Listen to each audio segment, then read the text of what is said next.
Hi, everyone, and welcome back to the Small Business Spotlight powered by Northlight Film Co.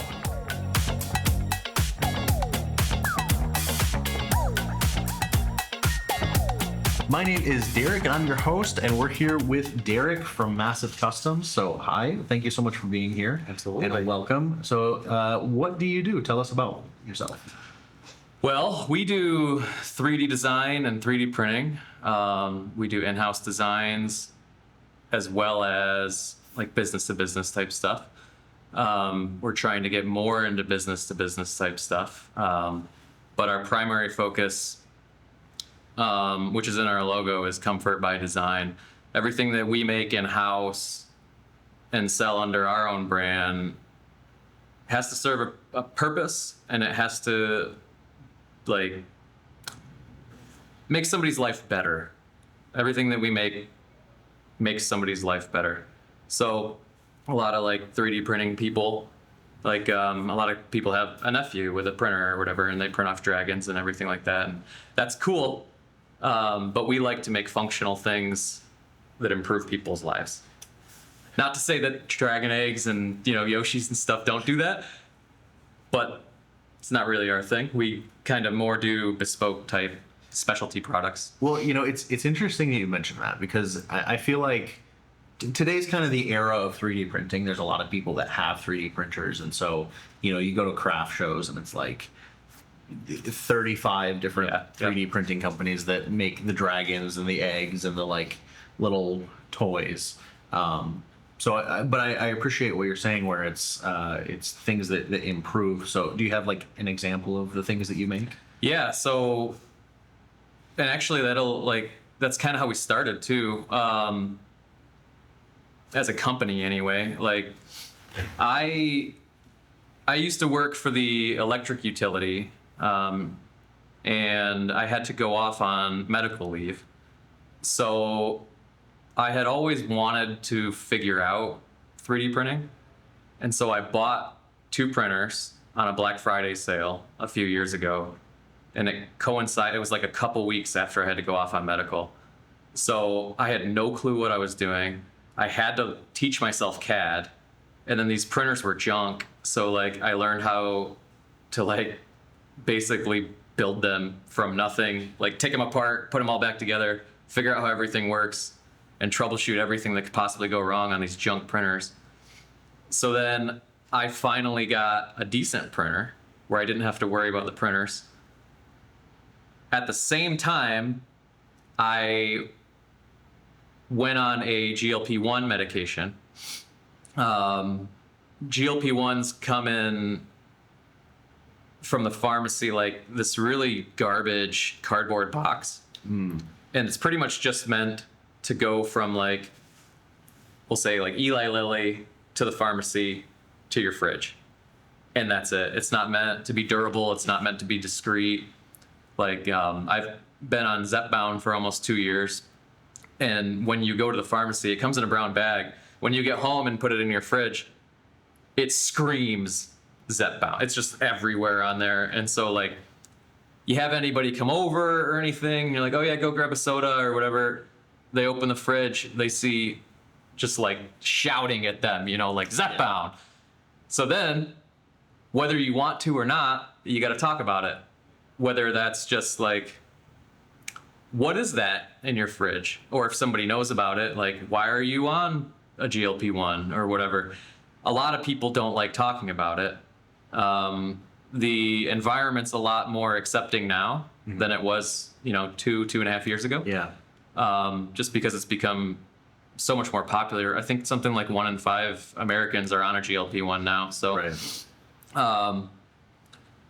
But a lot of people don't like talking about it because, I'm down like, I think 65 pounds now since starting it. Yeah.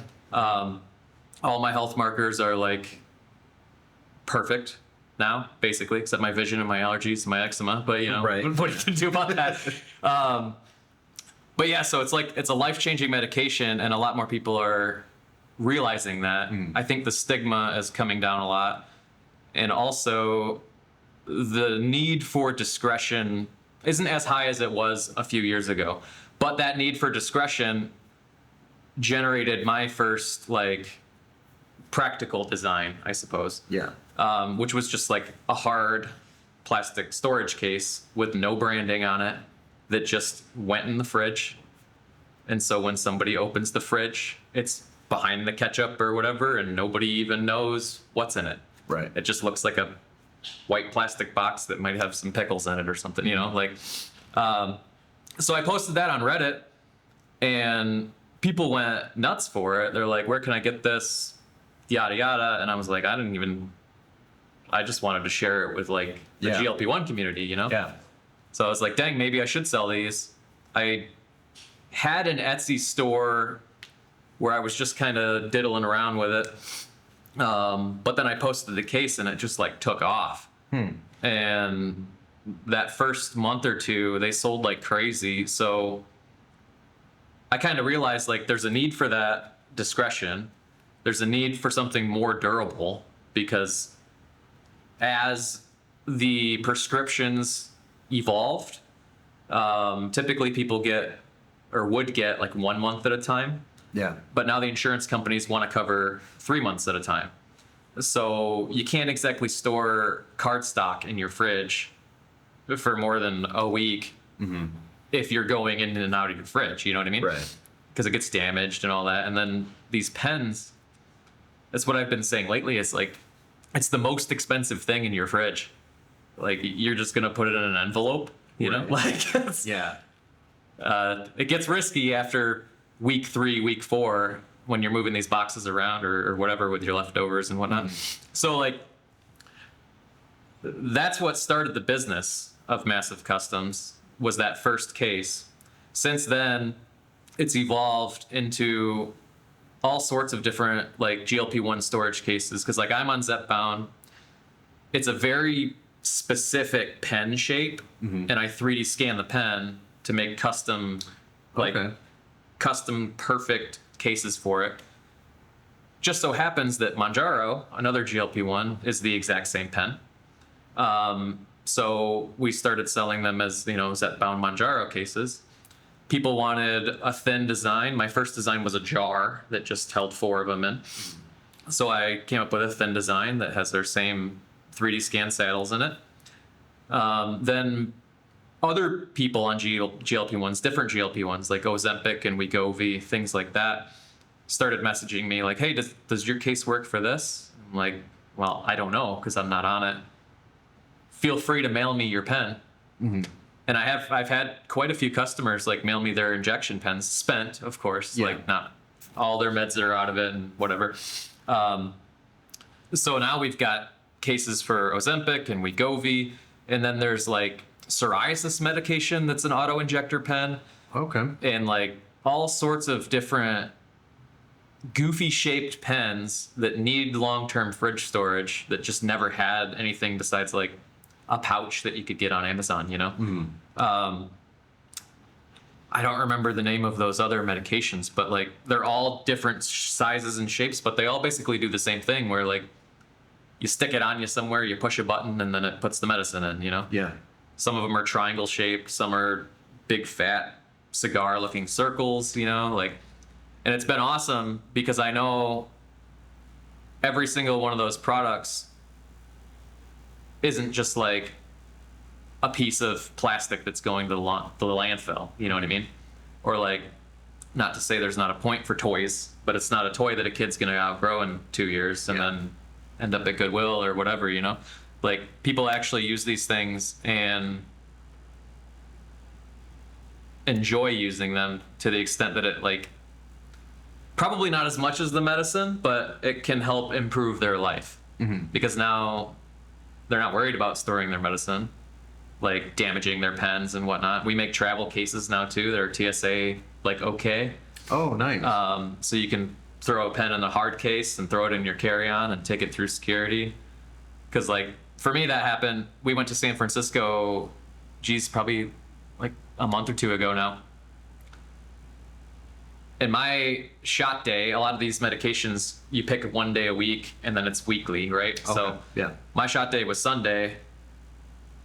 I didn't really realize it. And I'm like, oh, right, yeah. So I just like made one of my own designs for the travel case, popped my pen in it, took it to San Francisco, forgot, missed my shot day. I totally forgot I even brought it with me. Yeah. So then we, like, as an experiment, threw it in the checked bag, and it made it back Yeah. just fine, totally flawless. Like, so that kind of like proved that the travel case works both in a carry-on and like in a depressurized yeah. plane, you know.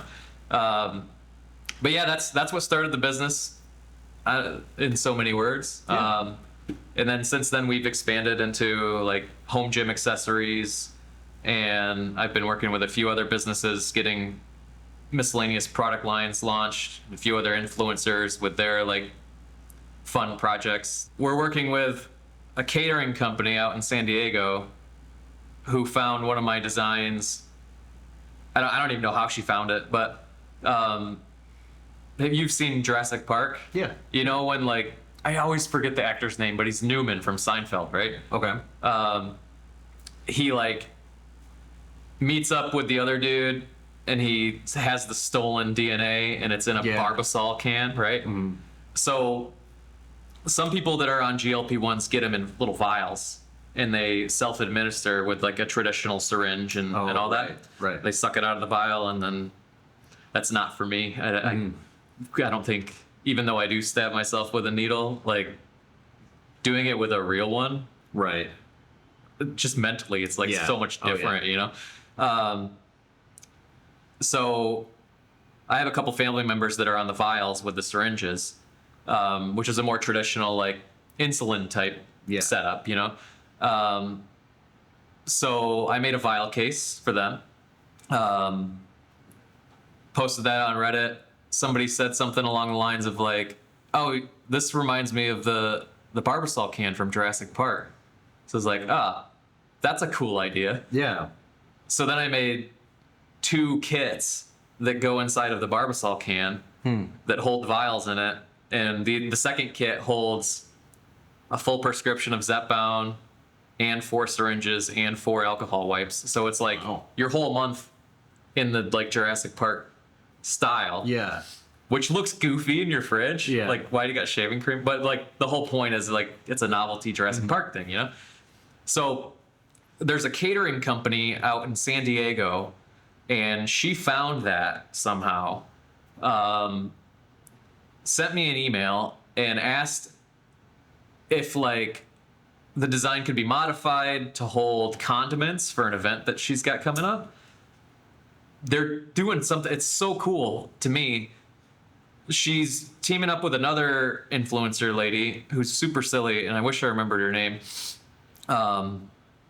But they're doing a backyard movie night where they're showing Jurassic Park like on a projector, and they're having dinner, and the catering company is bringing out like courses based on the scene that's playing in the movie.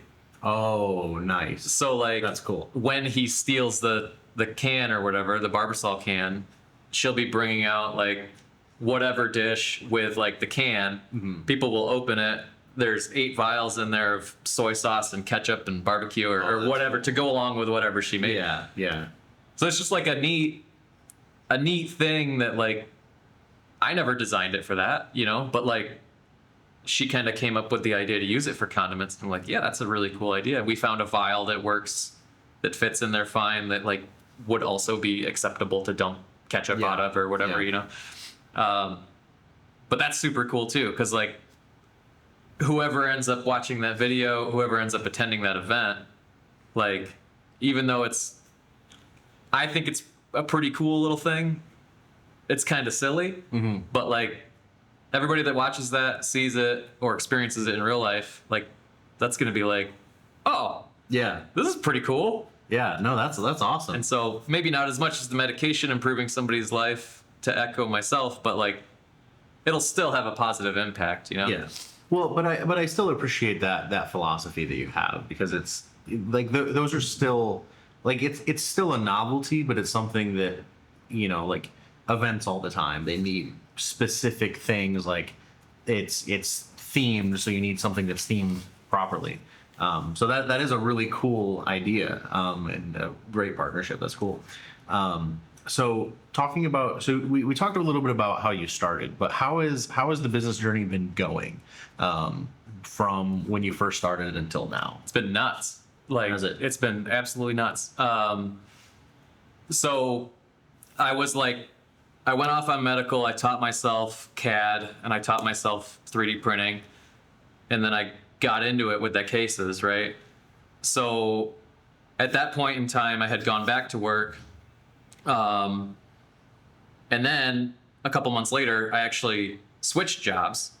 And I worked for a different electric utility, basically running the grid. Okay. In the control room. So my first job was in the field. My second job was in the control room. Super high stress, bananas hours because it was like swing shift. Oh, okay. And it was like a multi-state operation as well as Canada. So like Yeah. Yeah. learning all of that new and like the schedule, it was just nuts. And business wise, like Massive Customs was kind of taken off. And for a while, I was able to do both.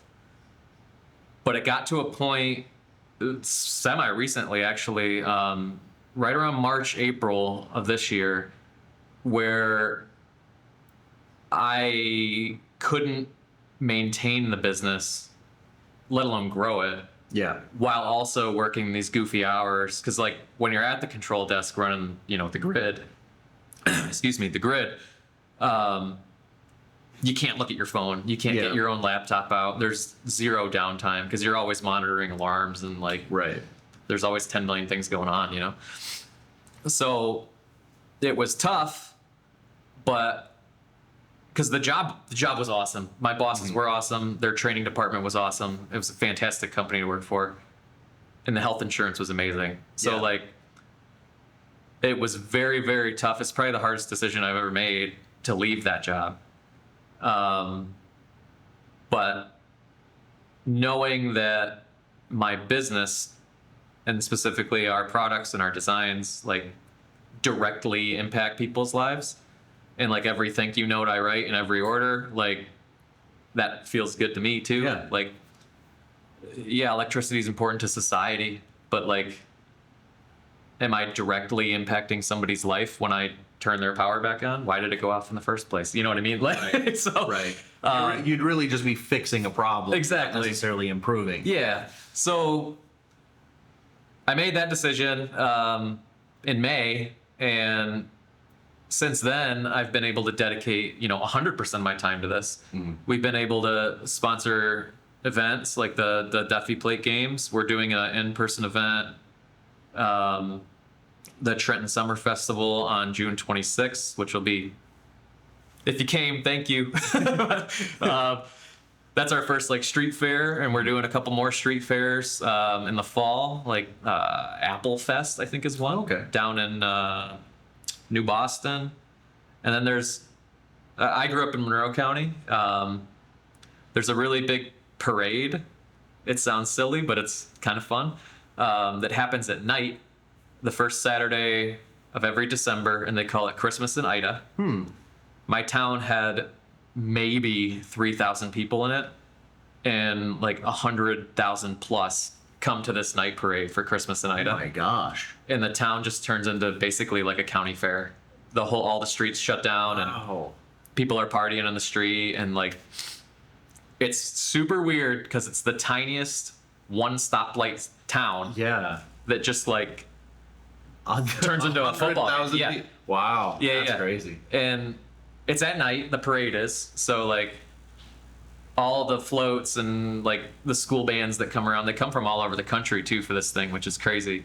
They all have like Christmas lights on their floats, and like Yeah. it's pretty cool. But during the day they do a craft fair, and so we're doing that craft fair too.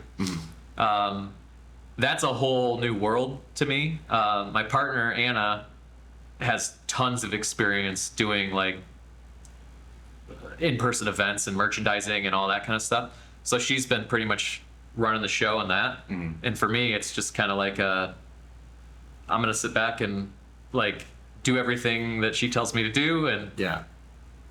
the first one ran awesome, and she facilitated 100% of that. All of our like printed documents and stuff, she's facilitated all that. She's got a very long history in like 2D printing, and Okay. Yeah. but also screen printing too. So like she made these shirts. Yeah. She got the shirts made for the Duffy Plate games that we sponsored. Yeah, and so she's been awesome for all of that. And that's been another point of expansion for the business, of just like participating and sponsoring in-person events, which, I've been in bands before. I've played drums and guitar in bands and toured around the country, and like sitting in your own tent at Warped Tour is a lot different than sitting at your own tent for your own company. You know what I mean? Like, so it's been a learning experience for me, but being able to focus 100% of my time on the business, I've come out with, I think, 4 or 5 new designs in the last couple months, which like have kind of taken off, surprisingly, because usually it takes a few months for these things to get traction. Teaching myself like meta ads, Yeah. which is a nightmare. Yes. I experimented with Reddit ads, and I didn't have a good experience with that. Yeah. Google ads is next, which I think is a whole other monster in itself. Yes. And like, but because of that, like, I'm learning a ton about like online advertising, and it's extremely necessary, Yeah. Marketing is one of those things that's such a task, such a chore. Hence why there's so many like video and marketing agencies out there. Yeah, just in today's world, that's how you get your brand out there. Yep. And once you look into it one time on Instagram, you've got 12 million ad agencies trying to get you. Yeah. And then like people that I like sat through an hour-long presentation of a company that wasn't even an ad agency. They just wanted to like coach you through how to teach you how to do your own ads. And then they wanted like 10 grand for it. Yeah. And I'm like, that's kind of a lot for like a class, Yeah. But yeah, and social media stuff too, I am not a fan, period. Oh, really? So like Anna's been instrumental in that too. Like scheduling out content, coming up with content ideas, posting content, interacting with people online. Like I don't like it at all. Oh, really? I try to stay off Instagram. Like That's fair. I'm a Reddit dork, but like all the other ones I can't stand it.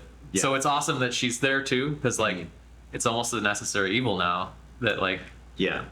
Well, and especially the organic reach. So being a video production and like marketing company, that's like the number one thing that I've had to learn is how to get engagement on social media, because it's such a task. Like it's a huge task, because it's not just make a video or make a little post. It's like, we're open, come and get it. It's like you have to really draw people in. And so in the time that I've learned, like meta is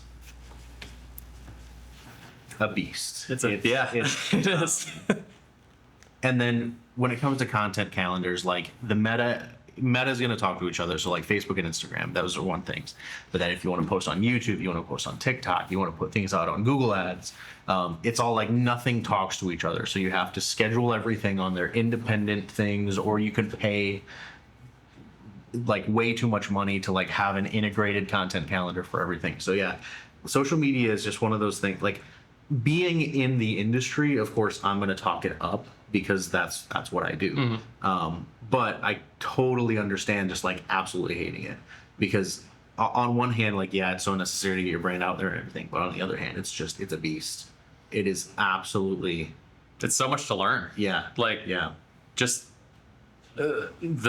all the tiny intricacies in like the meta advertising stuff.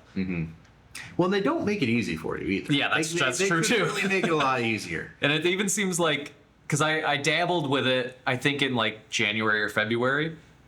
And then when I, left my full-time job to do Massive Customs full-time, I got into it again because I knew I had to. And like, it seemed like just the interface completely changed. Yeah. And I was like, Yeah. I tried this. I don't know what I'm doing at all. And I had to watch, 4 hours of YouTube just Yep, to yep. figure out how to navigate the thing.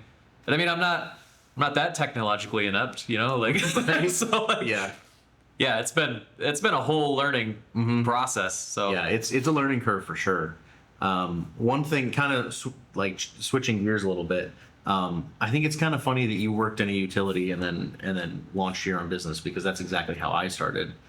Where I was working for a public works department. Okay, yeah. For a city.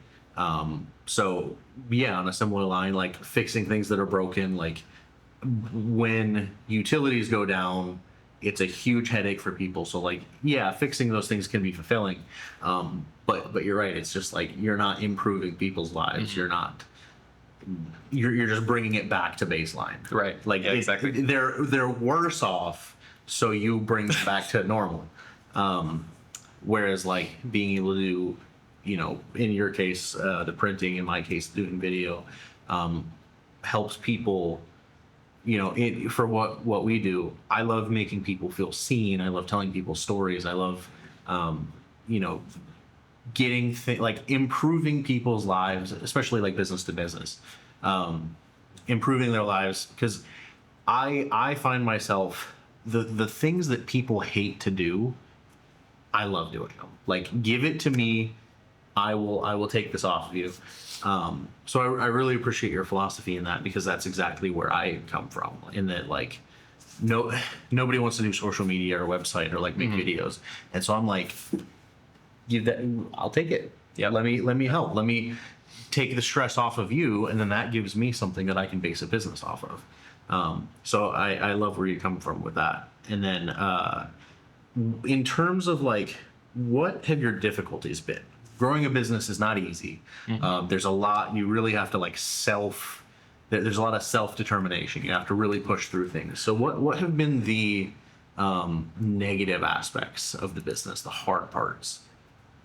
We'll go with hard parts, because I don't think there's anything negative. Yeah. Like, we haven't gone bankrupt yet, so Hey. I see everything as just like a learning opportunity. Yeah. So like, even the hard parts don't seem that hard when you're trying to just like learn. The biggest struggle for me, especially since leaving my previous full-time job to do this full-time, has definitely been work-life balance, because this type of work to me doesn't feel like work at all. And so I can be in my studio, and we've got, I think, 17 printers running now. So like, I can be down there taking prints off, starting new prints, doing new designs, modifying designs, responding to emails, literally until 3 or 4 in the morning. And then I forget to eat. And then I look at the clock, and it's like, oh dang, it's 3:30. I should probably go to bed. And then I just get up at 6 or 7 in the morning and do it all over again. Yeah. And so like, that's not a healthy work-life balance. Right. But when your work doesn't feel like work, the struggle is maintaining that balance. So that's been really hard for me. We've gotten a lot better at it in the last couple weeks. I think once we got some of our internal systems built, Yeah. and a little bit of like day-to-day workflow ish, we're still kind of malleable in that. But like, we've got like a shooting day now, an editing day now, and I've got design day now, where I'll take 4 hours Monday morning, and that's when I work on all the new designs. Yeah. And then pack and ship orders, So that's been the biggest struggle, is just, I guess, navigating that, creating your own schedule type thing. Yeah. But also including life, Like, yesterday was Father's Day, and it felt really nice to go to my parents' house and hang out with, them and my sister and Anna and my nephew, and just like Unplug for a little bit. just nothing, because they have no cell service at their house. Oh, okay. So I couldn't even check my phone to see if I was getting orders or anything like that. And like, it was awesome. Yeah. And it was 4 or 5 hours, right back to work when we got home. But like, it was awesome. And Yeah. that kind of sealed it in that like, that's a very important thing to maintain, even if running your own business is 100% your own livelihood. So like, it's still important to take breaks, I think. So Yeah. Well, I've mentioned it in previous podcasts, and I think my favorite line is I got tired of working 9 to 5 all the time, and so I decided to work 24/7 instead. Right, yeah. It's like obviously as you grow and you're able to hire people, like those tasks can be delegated. And the thing is, you can take things off your plate so you can focus on the really big stuff. But in like where you're at now, you might have a small team, but you have to do everything. yeah, it's just me and Anna. So yeah. So with that, it's like there's so much to do and not nearly enough time to do it. And then there's always like I'm sure it's the same for you, where it's like the to-do list. I will knock 10 things off in a day, and then I look at it and I've added 20 things. Yep. So it's like the tasks never stop. There's always something to do. And then, like you said, the work is enjoyable. It's something that we're passionate about. It's something that you enjoy doing, which presumably is why you're okay starting a business with it. But then on that hand, like, you get to working, you get to doing things, and then you turn around and it's like, oh, wow, I've spent all day. It's midnight right now, and I haven't even taken my eyes off of the computer. Right. Yeah. So yeah, I totally understand that. I want to give you an opportunity now to just shamelessly plug. How can we find you? How can we support you?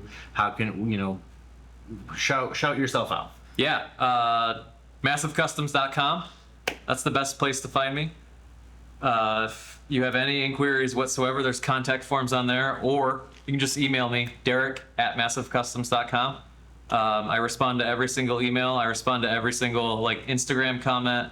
We're on Instagram. I think it's massive_customs, and the same on TikTok, and then Facebook and YouTube, and we're trying to be everywhere. And if you know anyone on a GLP-1, they need a case. I can almost guarantee it. And we've got one for every type, including the new one that's coming out, Red or True Tide. We're trying to get our hands on that somehow. So we'll have that when that comes out too. So that's been a struggle too, is keeping up with it. Oh, because with all the new ones coming it's out. been changing so much in the last couple of years that I'm not gonna fake a prescription and go to my doctor and be Right. like, hey, can I get the new Wegovy pill so I can measure it? And I'm not gonna take it, but I can measure it and whatever. Yeah. And I'm not gonna do that. So I have to rely on my customer base to Right. ask about it.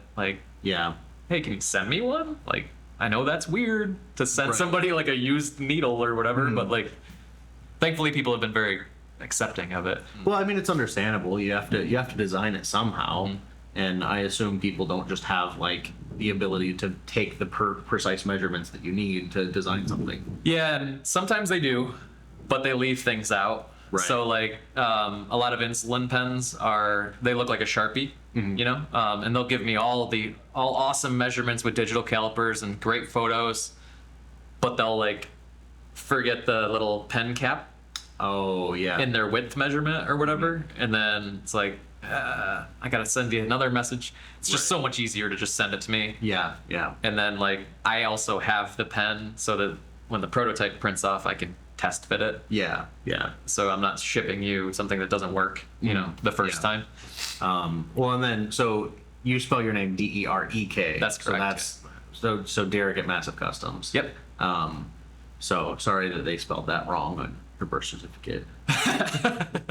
No, anytime I see somebody that's named Derek, I'm always like, how do you spell it? Yeah, I think that was the first thing I said to you when we met. Yeah. I spell it Derik, because my mom wanted it to be cool, I guess. That's because you talk to people about all other Derek's in the world. Yours is probably one of the more unique ones. I think I've only ever met one other person in my life that spells it that way. Yeah, it's usually mine or Derrick. When I worked at the electric utility in the field, I had an apprentice who allegedly was named Derek, but he spelled it Darrick. And I'm like, that's not even close, man. That's interesting. Yeah. The whole time he was with me, the apprentices kind of roll through different groups every 6 months at Yeah. that job. The whole time he was with me, I would just call him Dark. Dark. It's like, if you want to be called Derek, spell it like you or me. Spell it properly, Right. man. Tell your mom. But yeah, he's a good kid. Hopefully he's doing well. Oh, that's amazing. Well, Derek, thank you so much for being on today. It's been a pleasure talking to you, getting to know about you. We'll make sure to send some business your way, get some people Cool. those Yeah. GLP-1 cases. That's a really cool and unique product. So love that. And thank you very much for tuning in to this episode this week. Again, my name is also Derek, and this has been the Small Business Spotlight powered by Northlight Film Co. Make sure to shop local.